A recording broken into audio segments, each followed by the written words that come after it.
today's video, I'm going to be reviewing yet another foundation. This month has been full of foundation reviews and vlogs and other videos here and there, but mostly foundation reviews and vlogs. So today's foundation review is the NYX Born to Glow foundation. Now, much like in my previous foundation review, literally the video right before this one, I don't think I got the right shade once again, which sucks. I don't know what's wrong with me. This one though was pretty complicated, I would say. There's 45 shades of this foundation and it was kind of hard for me to figure out which one was mine. So I ended up going with the description of the shades to help me. So I went with Warm Mahogany, which is described as medium deep with warm undertones. So I felt like that would match me the most, but I'm not quite sure. It is a buildable medium coverage, so I don't think I'm going to be able to get full coverage with this foundation. It gives a naturally radiant finish and it's cruelty free because of course it's from NYX, and NYX is cruelty free, but it's also one of their vegan products. So I'm going to go ahead and apply this with you guys. As far as how to apply it,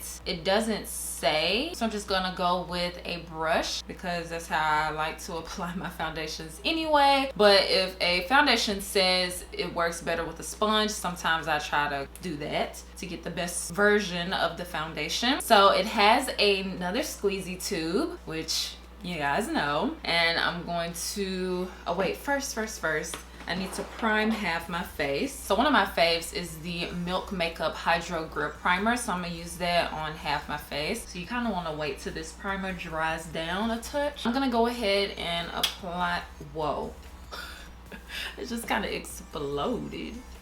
So I'm gonna dab it all over. Oh, this is really not my shade. Gosh darn it. I can't even, and then I was looking at it on the website, like what would have been my shade. I truly don't know. I'm gonna review this as if it matches me exactly because that's not their fault, it's my fault. I just assumed that this would match me, but I messed up again. I'm not perfect. I'm gonna try to work with it. It's even going red a bit. Whew. Okay, and then the shades are completely out of order on the website.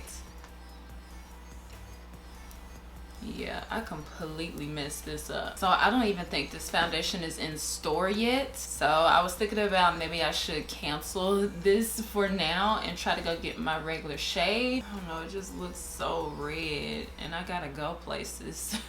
So what I'm gonna do, because I just truly feel ridiculous, and my previous video I didn't get my perfect match and I actually knew my shade, so I really could push you guys in the right direction if we were shade twins with the foundation review I did previously. But for this, I don't know my true shade. So what I'm gonna do is I'm going to order again the foundation. I'm going to do, I currently have Warm Mahogany, so I'm going to go 1, 2, 3 shades lighter with medium tan with a neutral undertone. I'm just looking at the swatch and it looks like that should be perfect. So I'm gonna go ahead and order honey, and I'm going to resume this foundation review as soon as it comes in the mail. The shipping was actually extremely quick. I got this foundation literally the next day I placed the order, and it was traditional shipping. I didn't pay for any overnight or anything like that. So I'm gonna go ahead and order it again. Hopefully it'll be quick again, and then I can finish up the review for you guys and actually wear it, because this is just not right. Okay, so let's try this again. It is Saturday of the same week. I ordered it on Thursday and it came on Friday. It took literally one day. I don't know, their shipping is crazy. The foundation medium tan with a neutral undertone, and because of that neutral undertone, I'm thinking that I won't have to worry about it being too warm like the Warm Mahogany shade was. I literally forgot to prime this side of my face. I'm gonna use the same primer as I used the other day, and that's the Milk Makeup Primer. Now the amount that I squeezed on my face was probably too much for one side, so I'm gonna just add it all over. It looks so much better to me. So much better. This looks like the shade that I normally use for my foundation, but because this one has a neutral undertone, maybe I'm more neutral. Like I've been saying for a while that I have more yellow undertones. Maybe I'm neutral. It looks pretty full coverage, but it's a nice and natural looking finish, and because I do use setting powder, this isn't going to be a problem for me for it being this dewy originally. So for concealer, I'm going to use the Oh My Beauty Stay Woke concealer, and then for powder powder, I'm going to use the Thrive Cosmetics Soft Focus Setting Powder. Alrighty, I'm going to finish the rest of my makeup and I will be right back.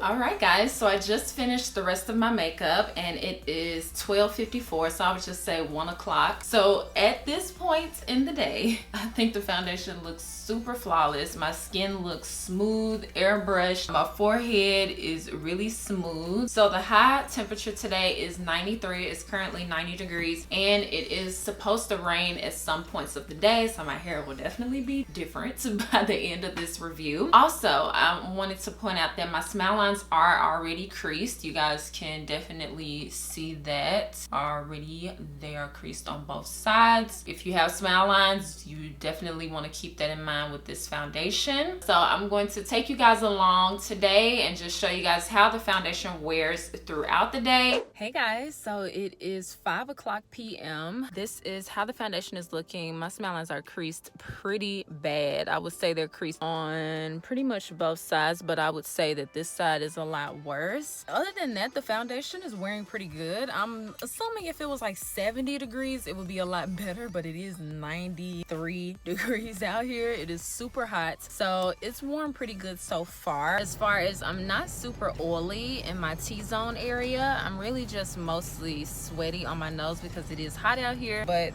it's the same amount of dewiness without the added sweat, but it doesn't look bad at all. The only problem is that my smile lines are creased pretty bad. 4 hours in, so I will see you guys in a few more hours. Hey guys, so it's 8:05 p.m. I've had the foundation on for 7 hours now. So 7 hours, I feel like the foundation has worn well. I am a bit oily next to my nose, but it isn't like a terrible overall just greasy mess, especially with it being in the 90s today. I think it held up pretty nicely. As far as from the primed to unprimed side, it's pretty much very similar. I feel like overall my skin doesn't look too bad. Like if I went out right now like this, I wouldn't feel like I look super duper oily. On my forehead, I am a bit more shiny than I would like, but as far as next to my nose, it doesn't look that bad. I mean, I'm definitely oily, but not like I need to make sure that I dab that up before I leave. Like if this was the only part, then I'll be fine. But the forehead, I would definitely have to use a little bit more setting powder or blotting papers before I went out. But overall, I feel like the foundation wore pretty good, especially because it wasn't necessarily specifically for oily skin. And as far as flashback, there is pretty much no flashback in a regular lit room. In a dark room, it is slight flashback. So overall, if you have oily skin, you definitely can give this a try. I think if I had on a mattifying primer and I baked my setting powder, I probably would have gotten no oil. So let me know what you guys think about this foundation and if you plan on picking it up. I definitely think it's a good one whether you have oily skin or dry skin. Make sure that you guys subscribe before you leave my channel. I would love to have you guys as a part of the tea party, as well as thumbs up this video if you enjoyed it, and I promise I'll see you guys next time.